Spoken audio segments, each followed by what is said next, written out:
কিস্তি দিয়ে আসে এরা পরে আর বিমাটা চালাই নাই, তো না চালানোতে তারা লাভ পাইছে না, ওই সময় অনুযায়ী লাভ পাইছে, তারপরে বিমা বন্ধ, লাভ বন্ধ, সব বন্ধ, বুঝছেন? ওই হিসাবে টাকা আসছে। কিন্তু সবচেয়ে বড় যে কথাটা, আপনারা এখন যদি একটা বিমা করেন, এখন যদি মাসে একটা ডিপিএস করেন, এখন যদি বছরে বিমা করেন, এটার লাভটা আপনারা অনেক বেশি পাইবেন। যেমন এই বিমা যখন করছে তখন আমরা লাভ দিতাম 1035 টাকা, 1000 টাকায় 35 টাকা, এখন আমরা লাভ দিই 1082 টাকা। এখন এর লাভটা অনেক বেশি না, অনেক বেশি। আর আরেকটা যে বিষয় হইলো, ওই বিষয়টা হচ্ছে আপনার আমাদের এখানে কিন্তু সুদ হবে না।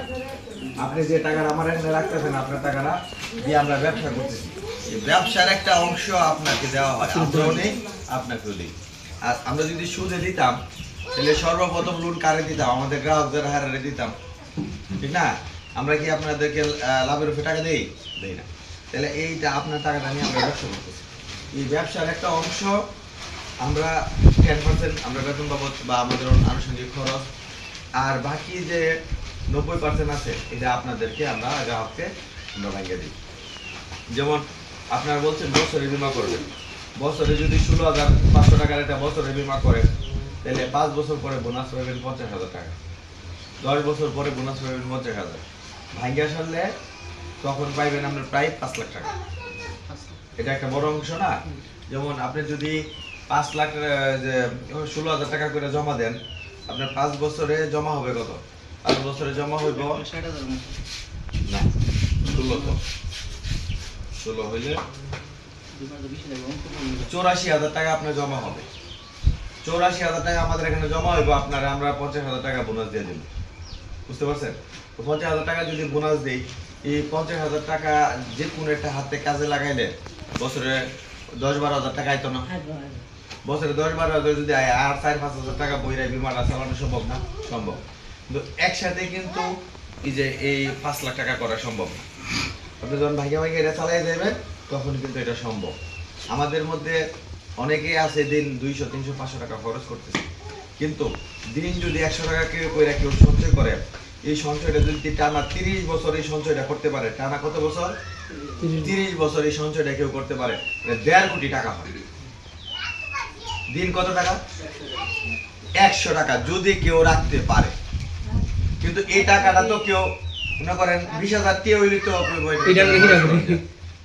কিন্তু আপনি যদি টানা 30 বছর এই টাকাটা রাখতে পারেন, এই টাকাটা 1.5 কোটি টাকা হয়। মনীষ কথা কি মিথ্যা বলছি? আচ্ছা আচ্ছা, আমি আপনারা চাইলে আমি আপনাদেরকে হিসাবটা দিই, 2 মিনিট সময় নিয়ে হিসাবটা দেওয়ার জন্য কিভাবে এটা 1.5 কোটি টাকা হয়। যেমন আমরা যদি আমাদের এখানে দিন 100 টাকা করে সঞ্চয় করি, মাসে হয় 3,000 টাকা। মাসে যদি 3,000 টাকা হয়, 10 বছরে কত টাকা হয়? 10 বছরে আপনার জমা হবে 3,60,000। আমাদের এখানে ন্যাশনাল যদি ডিপিএস করেন, তাহলে আমরা আপনারা দিব 7 লাখ টাকা। এই 7 লাখ টাকা আপনি কি করবেন? 7 লাখ টাকা আপনি খাওয়ার দরকার নাই, এই 7 লাখ টাকা দিয়ে জমি কেনার দরকার নাই। এটারে আমাদের এখানে আপনি এফডিআর করেন। এফডিআর বুঝেন নি? শাহিন ভাই, এফডিআর বুঝেন নি?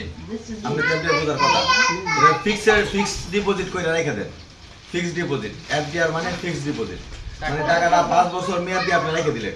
5 বছর মেয়াদে যখন রাখবেন, তাহলে এই 7 লাখ কত লাখ হইব? এই 7 লাখ হয়ে যাব 14 লাখ। তাইলে 15 বছরের মাথায় এই টাকাটা হয়ে গেছে কত? 14 লাখ। এই 14 লাখের আবার আপনি 5 বছরের জন্য এফডিআর করেন, এটা কত লাখ হইব? 14 লাখের ডাবল কত? 28 লাখ। আমার ন্যাশনালে 3,000 কইরা আবার দিতেছেন না আপনি? 20 বছরের মাথায় আরেকটা ডিপিএস আপনি ভাঙেন, ওই ডিপিএসটা ভাঙিয়া আবার পেবেন কত? 7 লাখ। 28 লাখ আর 7 লাখে কত? 35 লাখ। 35 লাখ টাকারে আবার আপনি 5 বছরের জন্য এফডিআর করে ফেলেন, তাহলে 35 লাখ 25 বছরের মাথায় কত হইতেছে? 70 লাখ। 70 লাখ। এই 70 লাখের আবার আপনি 5 বছরের জন্য এফডিআর করেন, এর ভিতরে টাকা ধরা যাবে না। তাহলে 70 লাখে ডাবল কত? 1,40,00,000। 1,40,00,000 এই 10 বছর মেয়াদি 20 বছরের মাথায় আরেকটা ডিপিএস আপনি করছেন না? এটারে যদি আবার আপনি ভাঙলে আপনি পাইতেছেন আমাদের প্রায় 8 লাখ। তাহলে আগের 1,40,00,000 আর 8 লাখ, 1,48,00,000 টাকা হয়েছে নি আমাদের কাছে সবার। অনেকে তো কয় যে এটা জমা করলে মাইর জায়গা। না না, আপনি আমার কাছে জমা করবেন এমন কোনো কথা নাই তো। আপনি যেটা নিচ্ছেন না, এটা তো না, অনেকে তো এটা বলে ইউসিবি তে জমা করেন, আপনি কৃষি ব্যাংকে জমা করেন, আপনি আইএফএসি ব্যাংকে জমা করেন, সোনালী ব্যাংকে জমা করেন, রূপালী ব্যাংকে জমা করেন, আমি বলতেছি কি আমার কাছে শুধু 100 টাকা করে দিবেন। আমার কাছে আর বেশি টাকা আপনি দেওয়ার দরকার নেই। বাকিটা আমরা আপনার পরামর্শ দিয়া আপনি আপনার পছন্দ মতো ব্যাংকে রাখেন। আপনার পছন্দ মতো ব্যাংক আছে না? আপনি রাজবাংলা ব্যাংকে রাখতে পারেন। কোটি কোটি টাকা ব্যাংকেই তো, মানুষের হাজার হাজার কোটি টাকা ব্যাংকে। তাহলে এইভাবে যদি আপনি রাখেন, তাহলে এই যে দেখেন 100 টাকা 1.5 কোটি টাকা হইতেছে। না আমরা তো মনে করি অনেকে আমি জীবনে 1 কোটি টাকা হইতো, আমার জীবনে 1 কোটি টাকা হইতো না। অনেকে কিন্তু এই জিনিসটা বিশ্বাস করে। তাহলে এই বিশ্বাসটা কিন্তু আমাদের খারাপ। আমরা যদি বিশ্বাস করি যে আমাদের টাকা হবে, আচ্ছা কেউ যদি দিন 100 টাকা সেভ না করে 50 টাকা করে, টানা 30 বছর এই টাকা নাই করে ভালো রাখে, তাহলে 70 লাখ হইব তো। 30 টাকা বাদ দিলাম, দিন যদি 50 টাকা না 25 টাকা করে টানা 30 বছর, এই টাকাটা তার জীবনে না ধরে তত হয় 30 লাখ।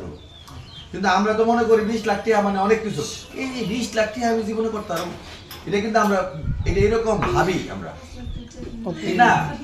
আমরা চিন্তা করি 5 লাখ টাকাই করতে পারতাম না, কিন্তু আসলে কি করতে পারতাম না? যদি আমরা এটা সঠিক প্রক্রিয়ায় ব্যবহার করি তাহলে কিন্তু এটা আমরা করা সম্ভব।